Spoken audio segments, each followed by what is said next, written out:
Welcome back, Pokemon fans. Angel of the Night here. We are back again with the Grand Challenge, and this is battle number 16. Now, our opponent is going to lead off here with a Hisuian Arcanine and a Murkrow, while we're going to lead off with a Zebstrika and an Amoonguss. Now, of course, we are at a disadvantage here with this Arcanine onto the field, so we do have to keep that in mind. So with the Zebstrika, of course, we could either go for the high horsepower or the Supercell Slam. Obviously, Supercell Slam into a Murkrow or the high horsepower into the Arcanine. I think we made the right choice going into the Arcanine here. And of course, we are going to go for the Tera Water with our Amoonguss. So that way we can also Rage Powder safely and not get hit by a big old Flare Blitz or, Raging Fury of any kind here. So here we are, Tera Water. And of course, the Rage Powder is coming into play, which is going to redirect all of the attacks into the Amoonguss itself. Now, of course, Murkrow goes in for the taunt a little too late here because we've already got our redirect. And of course, the Zebstrika seems to be faster than the Arcanine, getting the high horsepower and getting the KO. So that's actually a huge win for us because obviously that Arcanine could have been a big old threat to the rest of our team. Now with Murkrow onto the field, it is there to be the support Pokemon, so it's likely going to be able to support some other big bad player. And of course, in comes the Ursaluna, the Blood Moon Beast, and everybody loves this bear, but you know what? I'm really starting to get tired of seeing it. So we are going to lock into an attack onto the Murkrow, and of course they go for the Tailwind. That's going to boost up the speed of their entire team for approximately, I believe it's 5 turns, maybe 6, I could be wrong. There is the Blood Moon that is going to be able to one-shot our Zebstrika and be able to pick up the KO. And of course, they are Life Orbs, so that is going to take away a little bit of their health here. We get the Sludge Bomb off, that's going to be able to hit the Ursaluna, not really doing a whole lot of damage.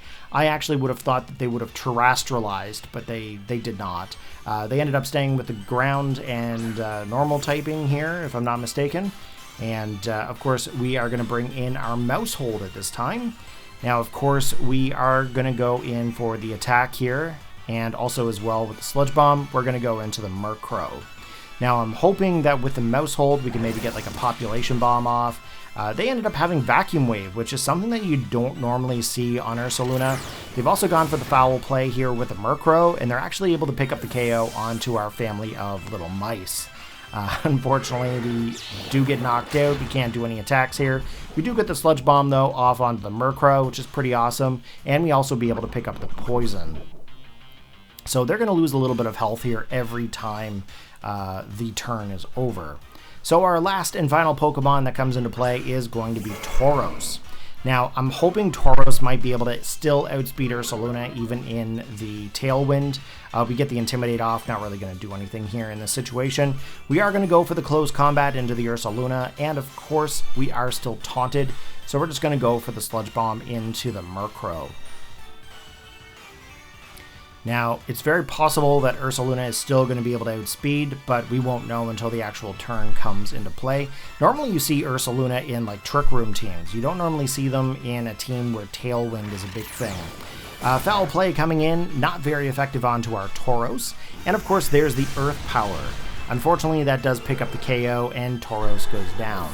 So right now it's not really looking good for our Amoonguss because there are 3 Pokemon on the opposing side that we need to be able to take out, and it's just not looking very promising. We are still aiming into the Murkrow, of course. We did get the Sludge Bomb off, and of course now our taunt has worn off. Unfortunately, with the whole prankster situation, I don't know if we're going to be able to get another taunt or not. But it looks like they are going to single out us with a taunt again, so that way all we can do is our Sludge Bomb. Here comes the Blood Moon.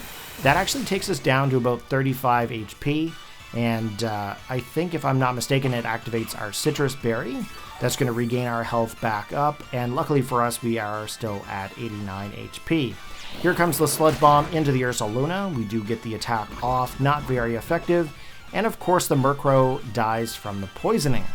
So luckily for us, we were able to pick up 2 KOs in this battle, and we're awaiting to see the last and final Pokemon.